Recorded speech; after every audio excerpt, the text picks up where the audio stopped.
Hello, good evening, good morning, and welcome to the Fanatics of Film. My name is Ben. And I am Joe. And thank you so much for joining us. This is our quick review on the most recent Walking Dead episode.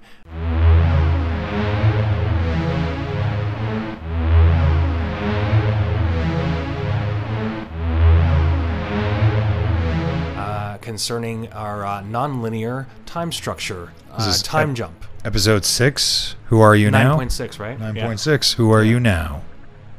And, while we're talking about it, who are you now? So. Right now, I am me. I don't know why I said that. Well, it's because you like to tell the truth, Joe. Well, I'm not Negan, so we are not Negan.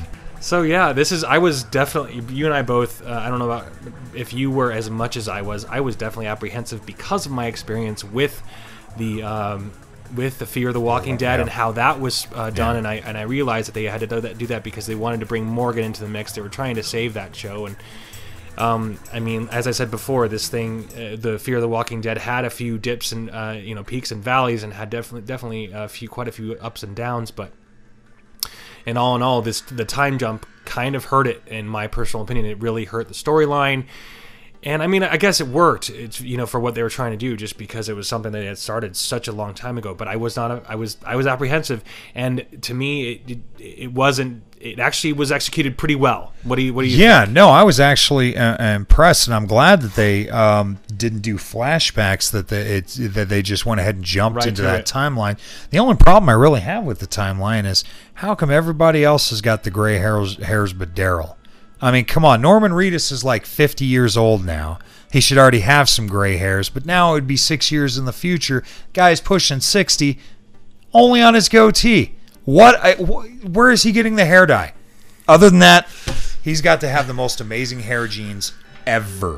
It's because he spends most of his time in the swamp, and the swamp, keeps his hair nice and lush, and it's the natural endorphins and toxins that are in the water. Sure. It's the southern swamp. It's called southern swamp hair. Yeah. So, hey, there's some surprises in this episode. Yeah. We're going to get into that. This is going to be a little bit of a spoiler. Talking about Judith? Judith, yeah. She's adorable. She's super adorable. Yeah. She's wearing Carl's hat, which was Rick's hat, and so I just got confused there. But she's flipping adorable. Yeah, she has really been. I was apprehensive once again, like I said, but it's like if you we traded Rick out and we got her. So it's like I really see I see the reason why this is important. You bring Judith into the mix. She's been a huge character, but has not been able to really contribute to the story because she was such a baby. And so this was really refreshing. When I wrote something, and of course, Michonne has a kid too that I'm guessing is hers and Rick's. I'm guessing. Did we know that she was pregnant? No, I don't know where this other... So I'm guessing that she was probably in the early stages of pregnancy when Rick was killed. And I'm guessing that that's her and Rick's son. Because if it's about 6 years in the future from the previous episode, from when Rick is killed. Yes, I'm going to use trendy little air quotes while I talk about Rick being killed. Thought it was really interesting, some of the relationships that have developed. Yeah. Right? That's what I was going to bring up, too, is that actually one of the biggest things in this season, or at least now that we had the 6 year... Is it 6 years specifically? 6 year, okay, yeah. So 6 year time jump that we've had. There is a reintroduction of the necessity of family. Yeah. And this is actually really, really, really, really cool. I was pleasantly surprised and... happy to hear this. Aaron's got a daughter now, and we've got the continuous build between Michonne and Judith. And my favorite part of this episode is that Rick got to still be in the episode in the form of an action figure. Yeah. So, or a figurine, whatever you want to call it. And of course, the other family that we have that's a big part of it is Carol, Ezekiel, and Henry. So yeah, it kind of took Henry into the fold. I thought that was pretty interesting. Yeah, I loved how they illustrated the importance of Ezekiel really stepping up and kind of trying to be a father to this guy. Because Henry, I mean, he kind of did fly off the handle a couple. Didn't he fly off the handle once? Didn't he end up shooting someone for no reason or something at one point? Yeah. In the previous season. Yeah. But notice how Ezekiel's got a lot of gray now, and so does Carol.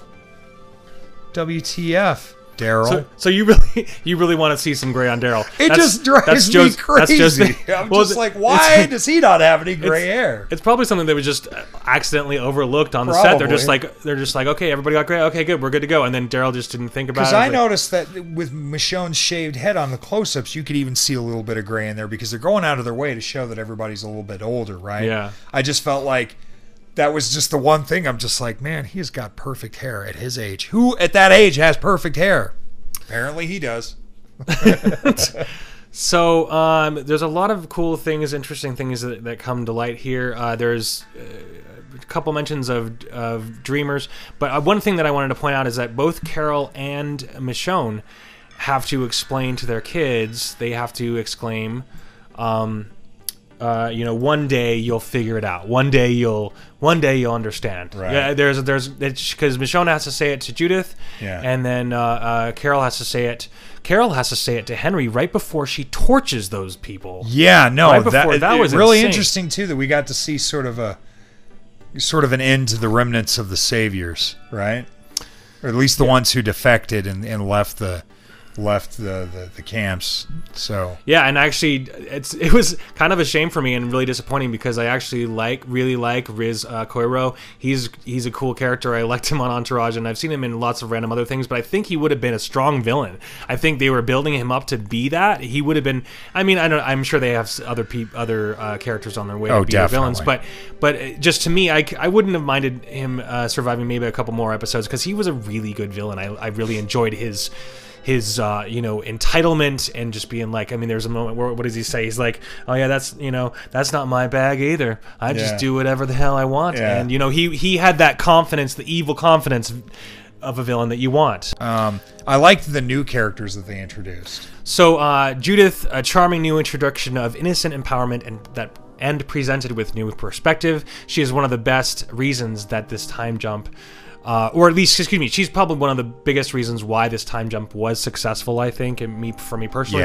There were some definitely heartstring moments with Judith. I believe it's her. I believe it's Judith. So for whatever that's worth, introduction of these new characters. I loved how the music teacher, because I'm a music teacher, so I had a moment with him. I liked him too, yeah. Well, also, I like that actor. I mean, he does a lot more comedy than anything else. Does he? Okay. Films like Fanboys, and if you haven't seen Fanboys and you're a fanboy and you love Star Wars and you love Star Trek, or you love Star Wars but hate Star Trek, or you love Star Trek and hate Star Wars, just watch Fanboys.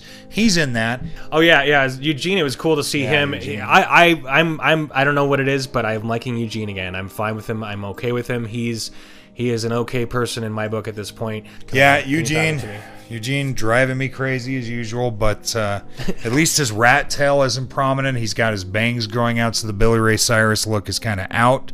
Billy Ray Cyrus look is kind of out in 2021. Oh, I actually loved Gabriel's moment. We are a decent-minded community, but we are not soft. Yeah.